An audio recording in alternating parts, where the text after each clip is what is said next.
Bacaan dari kitab Yesaya. Carilah Tuhan selama Ia berkenan ditemui, berserulah kepadanya selama Ia dekat.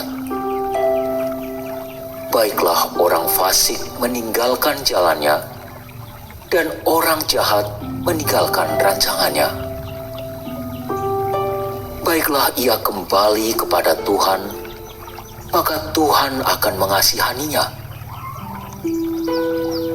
Baiklah ia kembali kepada Allah kita, sebab Ia memberi pengampunan dengan limpah. Sebab rancanganku bukanlah rancanganmu, dan jalanmu bukanlah jalanku. Demikianlah firman Tuhan.